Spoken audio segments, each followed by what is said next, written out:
wabarakatuh. Pada video kali ini saya akan sedikit memaparkan materi tentang toksikenetika. Apa sih itu toksikenetika? Dan penasaran gak sih sama fase kerja toksik? Langsung saja ke videonya. Selamat mendengarkan teman-teman. Sebelumnya kita harus mengetahui toksikokinetik. Toksikokinetik atau farmakokinetik adalah ilmu yang mempelajari kinetika zat toksik atau pengaruh tubuh terhadap suatu zat toksik. Terdiri atas sederetan proses yang sering disingkat dengan proses ADME, yaitu absorpsi, distribusi, metabolisme, dan ekskresi. Sebelum lanjut ke materi berikutnya, boleh dong minta like-nya dulu. Dalam hitungan 3, 1, 2, 3. Sudah? Terima kasih. Selanjutnya ada xenobiotik. Xenobiotik itu berasal dari kata xeno yang berarti asing. Bahan xenobiotik ialah bahan kimia baik alami maupun sintetis yang berasal dari luar tubuh dan masuk ke dalam tubuh manusia sebagai zat asing. Contohnya ada obat-obatan, inseksida, zat kimia, tambahan makanan, pemanis, pewarna, pengawet, dan zat karsinogen lainnya. Lalu ada klasifikasi racun, klasifikasi atas dasar sumbernya. Yang pertama, klasifikasi atau dasar sifat kimia fisika. Yang kedua, klasifikasi atas dasar wujud, klasifikasi atas dasar terbentuknya pencemaran, klasifikasi atas dasar efek kesehatan, klasifikasi atas dasar kerusakan organ target. Yang terakhir ada klasifikasi atas dasar hidup atau matinya racun. Lalu ada penentu ketoksikan utama xenobiotik. Pertama, konsentrasi dan durasi xenobiotik pada tempat masuk, jumlah dan kecepatan yang dapat diabsorpsi, distribusi dan konsentrasi xenobiotik pada tempat tertentu, efisiensi metabolisme atau biotransformasi, dan sifat dari hasil metabolisme, usia, jenis kelamin, berat badan, jumlah dan lamanya xenobiotik dalam tubuh, kecepatan dan tempat ekskresinya. Nah, di sini proses terjadinya efek toksik atau fase kerja toksik. Yang pertama, dosis masuk mengalami fase eksposisi. Pada fase eksposisi mengalami kerusakan xenobiotika. Lalu terjadi penyerapan, terjadi fase toksikenetika yang dimana di situ ada proses ADME atau absorpsi, distribusi, metabolisme, dan ekskresi. Lalu mengalami aksi terjadi fase toksidinamika, di mana interaksi reseptor terjadi dan mengalami efek toksik. Nah, pada fase toksikokinetika ada proses ADME yang dimana ada absorpsi. Absorpsi adalah proses masuknya xenobiotika dari tempat kontak paparan ke dalam siklus sistemik tubuh. Beberapa tempat absorpsi: mukosa, saluran pencernaan, paru-paru, mukosa kulit, dan injeksi. Beberapa faktor penting yang berpengaruh pada jumlah dan kecepatan zat untuk absorpsi, diantaranya ada rute pemberian atau jalur paparan, konsentrasi dan lamanya kontak dengan tempat absorpsi, sifat kimia dan fisika dari xenobiotika. Lalu di sini ada jalur pajaan absorpsi. Bisa dilihat. Yang maksud gambar tadi ialah absorpsi, rute pemberian atau jalur paparan. Absorpsi saluran pencernaan terutama melalui usus kecil.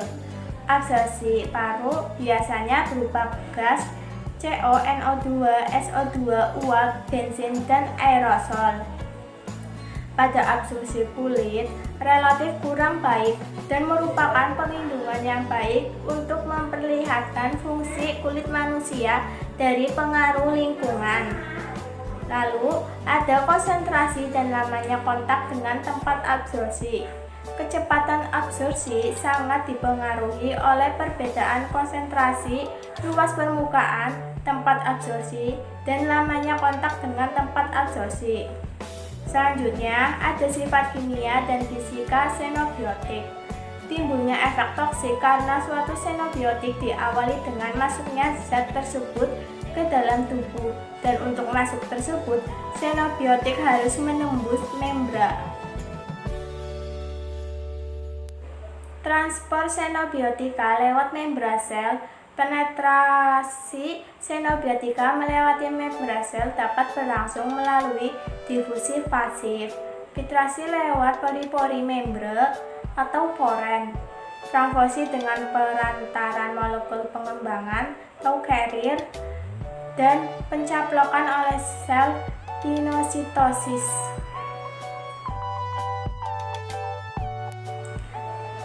Lalu di sini ada biotransformasi atau metabolisme. Perubahan xenobiotik yang dikatalis oleh enzim tertentu dalam sel hidup, yaitu merupakan struktur kimia dari bahan kimia asing sehingga hasil metabolisme tersebut secara kimiawi berbeda dari senyawa asalnya. Faktor yang mempengaruhi biotransformasi ialah intrinsic host, induksi enzim, inhibisi enzim, seks, efek umur, efek diet, dan efek kerusakan liver.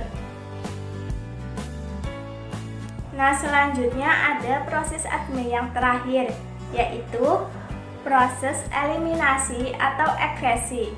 Eliminasi adalah proses yang dapat menyebabkan penurunan kadar xenobiotika dan sistem biologis tubuh organisme.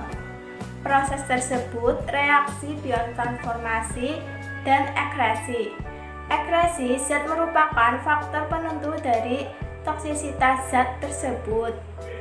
Lalu, ekskresi melalui 3 jalur, yaitu ada ekskresi urin melalui ginjal, ekskresi empedu melewati hati, dan rute lainnya, yaitu ada paru-paru, saluran pencernaan, air susu, keringat, dan air liur. Selanjutnya, saya akan mereview salah satu jurnal dengan judul Analisis Resiko Paparan Hidrogen Sulfida pada Peternak Ayam Broiler di Kecamatan Maiwai, Kabupaten Erangkang pada tahun 2016. Ingat ya, saya hanya mereview, tidak meneliti. Di situ sudah tertera nama penelitinya. Tujuan penelitian ini adalah untuk mengetahui besar resiko paparan hidrogen sulfida berdasarkan pajaan real time dan live time pada peternak ayam broiler yang ada di Kecamatan Maiwai, Kabupaten Erangkang. Jenis penelitian ini adalah penelitian kuantitatif dengan pendekatan survei yang bersifat deskriptif serta menggunakan metode analisis risiko kesehatan lingkungan atau field study. Penelitian ini dilakukan pada peternak ayam broiler yang terdapat di Kecamatan Maiwai, Kabupaten Erangkang. Sampel subjek dalam penelitian ini adalah semua peternak ayam broiler yang ada di Kecamatan Maiwai sebanyak 24 orang, dan sampel objek adalah udara ambien di dalam kandang broiler. Dampak negatif dari hidrogen sulfida sendiri pada berbagai konsentrasi hidrogen sulfida memberikan dampak bagi kesehatan manusia, yaitu pada konsentrasi 2,8 mg per meter kubik dapat meningkatkan gangguan pernapasan pada penderita asma, 5,0 mg per meter kubik meningkatkan gangguan pada mata, 7-14 mg per meter kubik peningkatan konsentrasi laktat dalam darah dan penurunan penyerapan oksigen, 5-29 mg per kubik menyebabkan iritasi pada mata, 28 mg per meter kubik, kelelahan, kehilangan nafsu makan, sakit kepala, lebih dari 140 mg per meter kubik, kelumpuhan indera penciuman, lebih dari 560 mg per meter kubik, gangguan sistem pernapasan, dan pada konsentrasi kurang lebih 700 mg per meter kubik dapat menyebabkan kematian. Itu menurut WHO. Usaha peternakan ayam broiler merupakan subsektor peternakan yang berkembang pesat. Hal ini menimbulkan suatu permasalahan lingkungan berupa pencemaran udara. Sumber pencemaran udara dari usaha peternakan ayam broiler berasal dari emisi feses ayam broiler, di mana pencemaran udara karena emisi feses ayam broiler dapat berupa gas hidrogen sulfida dan nitrogen dioksida, dan yang dimana saat penumpukan akan terjadi proses dekomposisi oleh organisme yang akan membentuk gas amino, nitrat dan nitrit, dan gas sulfida. Gas-gas tersebut yang menimbulkan bau tak sedap. Pada penelitian ini menggunakan teknik pengambilan sampel subjek secara total sampling, yaitu jumlah sampel sama dengan jumlah populasi. Pada jurnal ini saya mengambil kesimpulan hidrogen sulfida atau H2S merupakan gas yang memiliki karakteristik berbau telur busuk, tidak berwarna, beracun, dan sangat mudah terbakar. Gas ini digolongkan dalam aspirian karena efek utamanya adalah melumpuhkan pusat pernafasan. Gas hidrogen sulfida dari usaha peternakan ayam broiler berupa emisi feses ayam broiler yang pada saat penumpukan terjadi proses dekomposisi oleh mikroorganisme membentuk gas sulfida. Tujuan penelitian ini adalah untuk mengetahui besar risiko paparan hidrogen sulfida berdasarkan pajanan real time dan live time pada peternak ayam broiler yang ada di Kecamatan Maiwai, Kabupaten Rangkang. Berdasarkan penelitian yang telah dilakukan pada peternakan ayam broiler di Kecamatan Maiwai, Kabupaten Rangkang, diperoleh hasil sebagai berikut. Rata-rata konsentrasi hidrogen sulfida H2S di dalam kandang peternakan ayam broiler di Kecamatan Maiwai, Kabupaten Rangkang 2016 adalah 0,13331 ppm. Rata-rata laju asupan udara yang mengandung H2S pada peternakan ayam broiler di Kecamatan Maiwai, Kabupaten Rangkang tahun 2016 adalah 3,8733 meter kubik per hari.